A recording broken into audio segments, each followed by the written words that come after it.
더운 여름이 다 지나가고 있습니다. 은혜롭게 가을을 맞이하시기 바라고 하나님께서 들려주시는 특별한 은혜를 날마다 경험하고 누리시는 그런 가을이 되시기를 축복합니다. 오늘 읽어주신 본문 바로 앞에는 오병이어의 사건이 있었습니다. 예수님이 기적을 베푸셔서 남자만 5,000명이 넘는 큰 무리를 먹이셨죠. 그 후에 주님의 모습이 성경에 이렇게 기록이 되어 있습니다. 예수께서 즉시 제자들을 재촉하사 자기가 무리를 보내는 동안에 배를 타고 앞서 건너편으로 가게 하시고 무리를 보내신 후에 기도하러 따로 산에 올라가시니라. 저물매 거기 혼자 계시더니. 예수님은 즉시로 제자들을 배에 태워서 호수 반대편으로 보내셨습니다. 아마도 제자들이 엉뚱한 생각이나 행동을 취할까봐 그러셨던 것 같습니다. 제자들의 관심이 언제 예수님께서 메시아 왕국을 이 땅에 세우실까 여기에 집중되어 있었기 때문이죠. 또 주님은 함께 모였던 무리들도 돌려보내셨습니다. 예수님을 왕으로 삼으려는 잘못된 움직임을 막으려는 그런 의도가 아니었을까 생각합니다. 또 주님은 당신 스스로도 그 자리를 떠나셨습니다.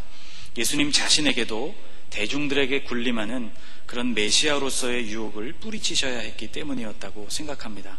마치 성전 위에서 뛰어내려 보라고 말했던, 그래서 사람들에게 당신이 메시아임을 보이라 이렇게 유혹했던 마귀의 유혹을 거절하셨던 것처럼 말이죠.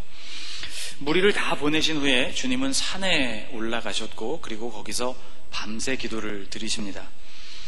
밤 시간을 구분할 때 대개 유대인들은 밤을 셋으로 3등분 했습니다. 4시간씩 밤을 나누어서 1경, 2경, 3경으로 시간을 구분했고요. 로마 사람들은 밤을 4등분 했습니다. 3시간씩 나누어서 1경, 2경, 3경, 4경까지 이렇게 구분을 한 것이죠. 주님의 기도가 저물 때로부터 밤 4경까지 계속되었다고 오늘 본문이 증언하고 있습니다. 23절과 25절 말씀을 보면 이렇게 되어 있습니다. 무리를 보내신 후 기도하러 따로 산에 올라가시니라. 저물매 거기 혼자 계시더니. 저물던 무렵부터 기도를 시작하신 주님이 25절 밤 4경에 예수께서 제자들에게 오셨다고 기록하죠. 해가 저문 때로부터 밤 4경까지의 시간이라면 적게 잡아도 9시간 정도, 많게 잡으면 12시간 정도에 해당되는 꽤 긴 시간입니다. 그런데 배를 타고 해질 무렵에 헤어지고 호수 건너편으로 건너가기를 원했던 이 제자들은 그 시간까지도 갈릴리 호수를 벗어나지 못했습니다. 24절 말씀, 배가 이미 육지에서 수울이나 떠나서 바람이 거스름으로 물결로 말미암아 고난을 당하고 있었다고 말씀하고 있습니다. 자, 여러분, 24절 끝부분에 이 긴 시간 동안 제자들이 경험했던 이것을 고난이라고 마태가 기록한 것을 잘 눈여겨보십시오. 이런 물음이 제 머릿속에 떠올랐습니다. 주님은 왜 제자들을 그 오랜 시간 동안 그 고난 가운데 두셨을까 하는 질문입니다. 기도에 집중하시느라 제자들이 고생하고 있는 그 형편을 모르셨던 것일까? 아니면 제자들이 그래 고생 좀 해봐라 그렇게 제자들을 내버려 두신 것일까? 그런 의문이 듭니다. 오늘 본문에서 아주 재밌는 단어 하나를 발견하는데 그것은 본문에 등장하는 즉시라는 단어입니다. 오늘 본문에 3번씩이나 등장하고 있습니다. 예수께서 즉시 제자들을 재촉하사, 예수께서 즉시 이르시되, 예수께서 즉시 손을 내밀어 그를 붙잡으시며. 이 즉시라는 말, 헬라어 성경을 찾아보면 유테오스라는 말이 사용되고 있는데 말 그대로, 우리말 그대로 즉시, 조금도 지체하지 않고 라는 뜻으로 쓰이는 단어입니다. 자, 제자들을 보내실 때에도 주저함 없이 그들을 보내셨고, 자기가 예수님이심을 밝혀주실 때에도 즉각 그것을 말씀해 주셨고, 베드로를 붙들어 일으켜 주실 때에도 지체함이 없으셨다는 뜻이죠. 그런데 이 즉시라는 말이 오늘 본문 안에서는 일종의 긴장감, 그리고 부조화, 그리고 대립을 만들어내고 있습니다. 왜냐하면 그렇게 즉시 움직이셨던 주님께서 이상하게도 그렇게 고생하고 있는 제자들을 향해서는 즉시 도와주시기 위하여 나타나지는 않으셨기 때문입니다. 언제는 즉시, 어떤 일은 즉시 하시고 또 어떤 일은 즉시 하시지 않은 이유가 예수님의 마음이 수시로 왔다 갔다 변했기 때문이 아닙니다. 주님이 즉시 그 일을 하시지 않은 데에는 그만한 이유가 있었기 때문입니다. 주님은 지금 제자들의 믿음을 시험하고 계십니다. 이들은 앞서서 비슷한 일을 경험했습니다. 사실 제자들이 풍랑을 만난 것은요, 이때가 처음이 아닙니다. 예수님과 함께 배를 타고 갈 때 같은 갈릴리 호수에서 풍랑을 경험했던 적이 있죠. 여러분, 복음서의 사건들은 CCTV를 녹화해 두었다가 그것을 다시 재생하면서 그렇게 기록자가 사건의 순서를 따라 복음서의 내용을 기록한 것은 아닙니다. 그래서 복음서들마다 사건의 순서가 앞뒤가 다르게 기록된 것들도 많이 있죠. 그런데 마태복음과 마가복음을 살펴보면 공통적으로 오늘 이 본문의 이야기, 이 이야기를 풍랑을 잔잔케 하신 이야기보다 뒷부분에 소개하고 있습니다.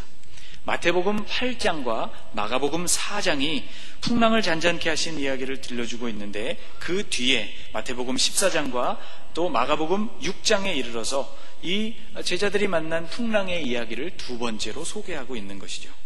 첫 번째 풍랑에서 주님이 바람과 물결을 잔잔하게 하시고는 제자들에게 이런 말씀을 해주셨습니다. 같이 한번 읽겠습니다. 어찌하여 이렇게 무서워하느냐? 너희가 어찌 믿음이 없느냐? 너희 믿음이 어디 있느냐? 제자들을 꾸짖고 책망하시는 말씀이죠. 너희가 어찌하여 이렇게 무서워하느냐? 너희 믿음이 도대체 어디에 있느냐? 그리고 그들에게 주님이 능력으로 바람과 바다를, 그 풍랑을 잔잔케 하실 수 있는 능력의 하나님이심을 보여주셨습니다. 그로부터 얼마간의 시간이 지난 것이죠. 그 사이 제자들은 또 다른 주님의 말씀도 듣게 되었고 또 행하시는 기적들도 경험했습니다. 오늘 본문만 해도 바로 직전에 오병이어 사건을 그들은 체험했습니다. 그러므로 또다시 풍랑을 만났다는 이 사건은 대단히 의미심장한 사건인 셈이죠. 제자들이 두 번째로 풍랑을 만났기 때문입니다. 이제 그들 안에 심어진 믿음이 그동안 얼마나 자라났는가, 그것이 시험대에 올려지는 순간이었다는 것입니다. 결과는 참 실망스러웠습니다. 제자들은 여전히 두려워했고 어찌할 바를 몰랐던 것이죠. 오늘 본문에서 제자들의 상태를 아주 대표해주는, 대변해주는 인물이 한 사람 등장합니다. 바로 베드로입니다.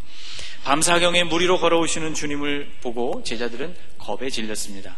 25절과 26절에 그때 상황을 이렇게 묘사하고 있습니다. 밤사경에 예수께서 바다 위로 걸어서 제자들에게 오시니 제자들이 그가 바다 위로 걸어오심을 보고 놀라 유령이라 하며 무서워하여 소리를 질렀다고 기록되어 있습니다. 여러분, 밤사경에 그들이 있는 갈릴리 호수 한복판으로 물 위로 걸어오는 존재를 유령 이외에 달리 무엇이라고 생각할 수 있었겠습니까? 제자들이 놀라고 무서워하고 소리를 지르는 것이 당연했죠. 사람이라면 그렇게 물 위를 걸어올 수가 없었기 때문입니다. 여러분, 학교 다니실 때 친구들과 무서운 이야기 하시면서 여름을 보내셨던 일들이 많으시죠? 학창시절 들은 무서운 얘기 가운데 오늘 본문과 굉장히 비슷한 이야기가 있어서 여러분에게 전해드립니다. 이런 얘기입니다. 늦은 밤 학생이 교실에서 자율학습을 하고 있었는데 할머니 한 분이 운동장 쪽으로 난 창문을 똑똑 두드려서 무슨 일인가 하고 문을 열어보았더니 길을 물었답니다. 그래서 할머니에게 길을 다시 가르쳐드리고는 창문을 다시 닫고 공부를 시작했는데 공부를 하던 학생이 갑자기 쓰러졌대요. 기절했대요. 왜냐하면 그 교실이 3층에 있는 교실이었기 때문입니다. 별로 여러분 안 무서워하시네요. 뭐 이런 식입니다. 밤사경에 사람이라면 도무지 할 수 없는 일이 지금 그들의 눈앞에 펼쳐진 것이죠. 물 위로 지금 어슴푸레한 형상, 사람의 형상이 사람인지 귀신인지 유령인지 모를 그런 존재가 제자들에게로 다가오고 있었던 것이죠. 제자들은 너무 놀랐고 소리를 지르기 시작했습니다. 혼비백산한 이 제자들을 위해서 주님이 당신이 예수님이심을 밝혀주십니다. 27절 말씀을 보면 이렇게 되어 있습니다. 예수께서 즉시 이르시되 안심하라, 나니 두려워하지 말라. 여러분, 예수님이 즉시 말씀해 주셨어요. 여기서 우리는 예수님의 본심을 알 수 있습니다. 예수님은 제자들을 골탕 먹이시기 위해서라거나 혹은 그들을 혼내주시기 위해서 밤새 그들을 이 갈릴리 호수에 내버려 두신 것이 아니라는 것이죠. 만일 그것을 주님이 의도했다면 예수님이 즉시 당신이 예수님이라는 것을 밝히시면 안 되는 거죠. 좀 더 제자들이 무서워하고 두려움에 떨도록 아마 그들을 내버려 두셨어야만 했을 것입니다. 그러나 주님은 즉시 무서워하는 제자들에게 당신이 주님이심을 밝혀주십니다. 그때 베드로가 이렇게 주님께 이야기합니다. 28절에 보면 참 놀라운 말씀이 나옵니다. 베드로가 대답하여 이르되 주여 만일 주님이시거든 나를 명하사 물 위로 오라 하소서. 저는 이 말씀을 읽을 때마다 이런 상황에서도 예수님께 이런 간구를 할 수 있는 베드로가 참 부럽다 하는 생각을 합니다. 예수님은 오라 그렇게 말씀을 하셨고 베드로는 드디어 물 위를 걷기 시작했습니다. 참 놀라운 일이었습니다. 베드로는 공식적으로 물 위를 걸은 두 번째 인물이 된 것이죠. 그런데 이 베드로의 눈, 물 위를 걸어가고 있던 베드로의 눈에 여전히 불어오는 바람, 그리고 그 바람으로 일어나는 거센 물결이 보이기 시작했습니다. 그의 마음에 두려움과 의심이 몰려오기 시작했어요. 그리고 베드로는 곧 물에 빠지고 맙니다. 바람을 보고 무서워 빠져가는지라 소리질러 이르되 주여 나를 구원하소서. 주님이 이 말을 들으시고 즉시 베드로를 붙들어 물 위로 건져 주십니다. 31절에 이렇게 되어 있습니다. 같이 한번 읽어보겠습니다. 예수께서 즉시 손을 내밀어 그를 붙잡으시며 이르시되 믿음이 작은 자여 왜 의심하였느냐 하시고. 자, 여러분 또 알 수 있지 않습니까? 예수님이 제자들을 일부러 골탕 먹이려고 하신 것이 아니라는 것입니다. 베드로를, 믿음 없는 이 베드로를 조금 더 허우적거리게 하실 수도 있었지만 그렇게 하지 않으시고 베드로가 살려달라고 외칠 때 즉시 주님이 손을 내미셔서 그를 건져주셨다는 것이죠. 자, 여러분 베드로가 제자들의 상태를 대변한다고 아까 말씀을 드렸죠. 바로 이 모습이 제자들의 상태였습니다. 어떠한 상태였는가 하면 믿음이 충만했다가 100%로 믿음이 채워졌다가 곧 다시 그 마음이 완전히 텅 비어버리는 상태, 이것이 바로 제자들의 모습이었다는 것이죠. 여러분, 제자들은 그 배에 오르기 직전에 예수님께서 물고기 2마리와 떡 5개로 5,000명 이상이나 되는 많은 사람들을 먹이시는 그 현장에 서 있었던 사람들입니다. 제자들은 바로 자기들의 손으로 먹을 것을 사람들에게 나누어 주면서 그들의 눈앞에서 똑똑히 기적이 일어나는 것을 경험했던 사람들입니다. 제자들의 마음이 믿음으로 가득 찬 것이죠. 와, 놀랍구나. 주님이 말씀하시고 감사하고 기도하고 이 오병이어를 나눠주게 되니까 이 사람들이 다 먹을 만큼 음식이 불어나는구나 하는 사실들을 그들이 보면서 무엇이든지 함께 할 수 있을 것 같은 믿음으로 그들의 마음이 가득 채워졌다는 것이죠. 그런데 여러분, 주님이 곧바로 그들을 배에 태우셔서 건너편으로 보내시죠. 그들의 믿음이 가장 충만한 상태였을 때 그들을 시험의 장소로 내모셨던 것입니다. 주님이 받으신 시험과 매우 동일하죠. 주님이 세례를 받으시고 성령이 충만하셨을 때 성령에 이끌려서 광야로 가셔서 그리고는 거기서 마귀의 시험을 받으신 것과 같습니다. 제자들은 지금 배에 오를 때만 해도 믿음과 사기가 가장 충만한 상태에서 무엇이라도 할 수 있을 것 같은 믿음을 가지고 배에 오르게 되었다는 것이죠. 그리고 항해를 시작한 지 얼마 안 돼서 풍랑을 만나게 됩니다. 고난을 만나게 돼요. 그런데 참 실망스럽게도 그들 안에 충만했던 믿음이 온데간데 없이 금세 사라져버리고 금방 그들의 마음이 두려움으로 가득 찼다는 것입니다.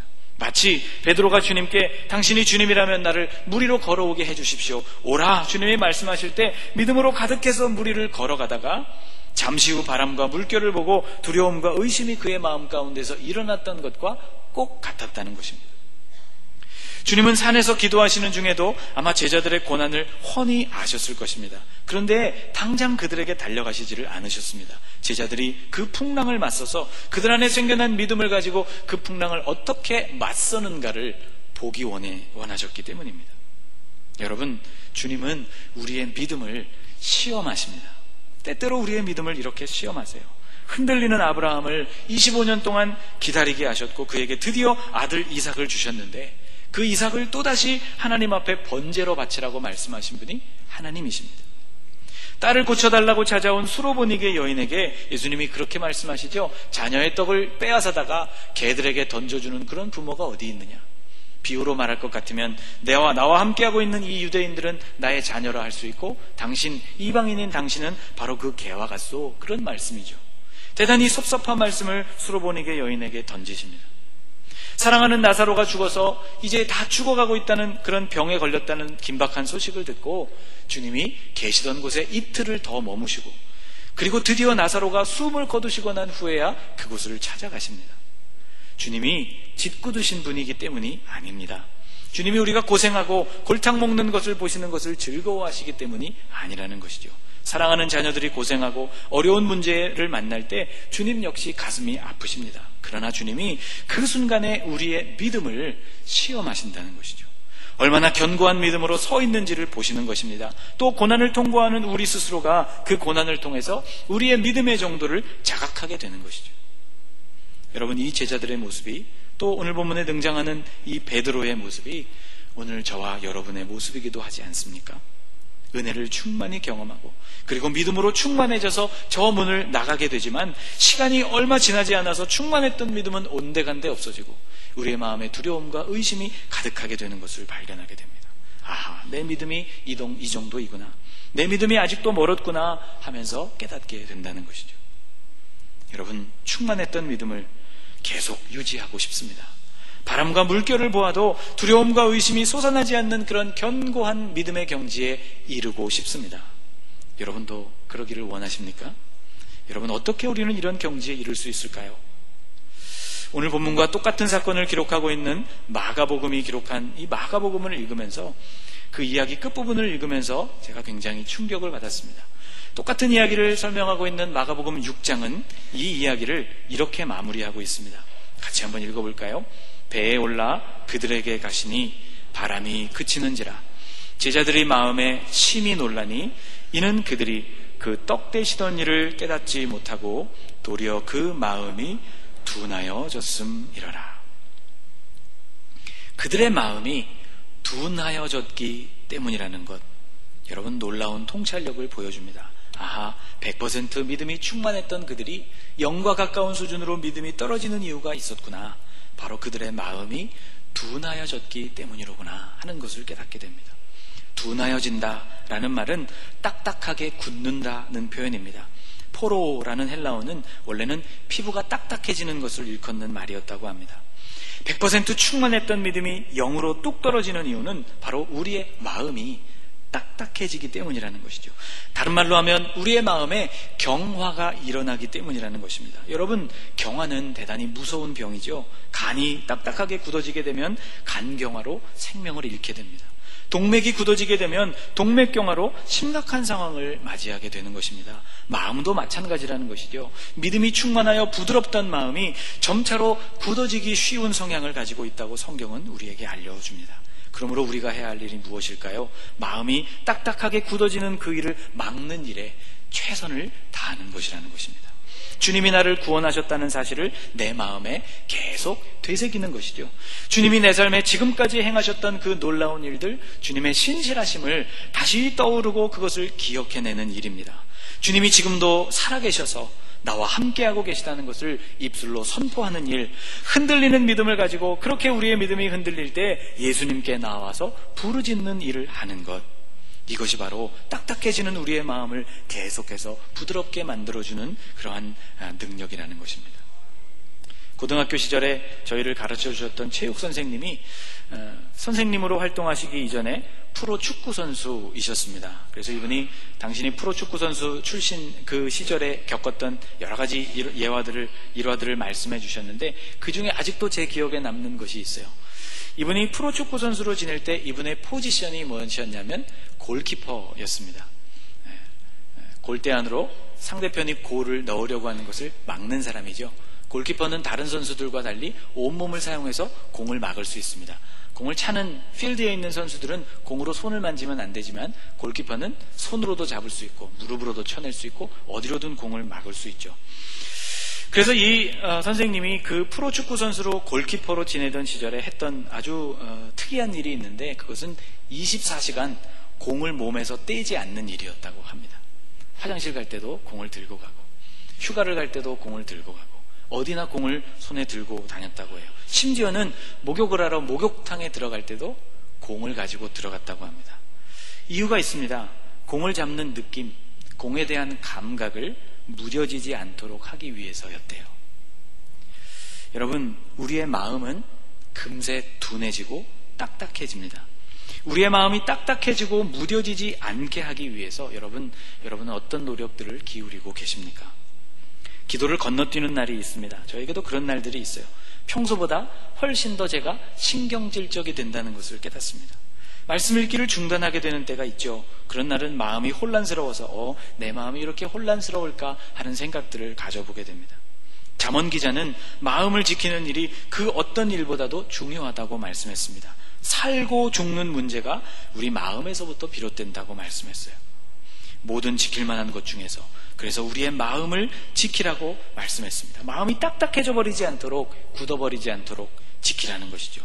믿음이 무너져 내려서 이스라엘 백성들이 바벨론으로 다 끌려갔을 때 하나님이 그 이스라엘을 향해서 에스겔 선지자를 통해서 이런 말씀을 전해 주셨습니다. 또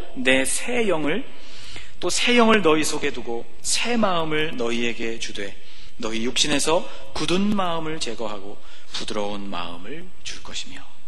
저를 한번 따라해 보실까요? 너희 육신에서 굳은 마음을 제거하고 부드러운 마음을 줄 것이며. 아멘. 바로 이것이 새 영, 하나님의 영이 우리 안에 오셔서 하시는 작업이라는 것이죠. 이스라엘이 회복되어지는 날 주님의 영이 그들 안에 임하시게 되어서 굳은 마음, 지금까지 그들이 하나님을 무시하고 경외하지 않고 경건하게 살지 않았던 모든 그러한 믿음들을 다 뒤로 물리치시고 굳어져 버린 그들의 마음을 제거하시고 부드러운 마음으로 그들의 마음을 바꾸어 주시겠다는 약속인 것입니다. 사랑하는 여러분, 우리의 마음은 날마다 더 굳어지기에 쉬워지는 그런 마음입니다. 여러분, 마음이 딱딱하게 굳어버리지 않게 매일매일 믿음의 경주를 열심히 달려가시는 여러분들이 되시기를 바랍니다. 오늘도 부드러운 마음을 주시는 이 성령님을 의지하십시오. 그 성령님과 동행하시고 그 성령님을 구하시는 가운데 하나님께서 여러분의 마음을 지켜주시고 그 부드러워진 마음 안에 든든한 믿음을 날마다 소유하고 살아가시는 저와 여러분들이 되시기를 주님의 이름으로 축복합니다. 기도하겠습니다. 우리의 믿음을 시험하시는 주님, 고난을 통과하면서 우리가 얼마나 믿음 없는 사람들인지를 깨닫습니다. 충만하게 믿음이 채워진 것 같았지만 어느 순간인가 두려움과 의심이 우리의 마음을 가득 채우고 있는 것을 보게 됩니다. 우리도 모르는 사이에 마음이 둔해지고 딱딱하여지기 때문임을 깨달았습니다. 하나님, 주님이 우리를 구원하셨다는 이 사실을 날마다 기억하게 하여 주옵소서. 나는 구원받은 하나님의 자녀라는 것을 늘 떠올리게 하여 주옵소서. 주님이 나의 삶에 행하셨던 놀라운 일들을 매일 기억하는 사람들이 되게 하여 주옵소서. 주님은 지금도 내 곁에 살아계시다는 것을 날마다 입술로 선포하는 자녀들이 되게 하여 주옵소서. 흔들리는 믿음을 가지고 예수님 앞에 나와 부르짖는 성도들이 되게 하옵소서. 성령님, 우리 안에 오셔서 굳은 마음을 제거하여 주시고 믿음을 온전히 담을 수 있는 부드러운 마음을 허락하여 주옵소서. 예수님의 이름으로 간절히 기도하옵나이다. 아멘.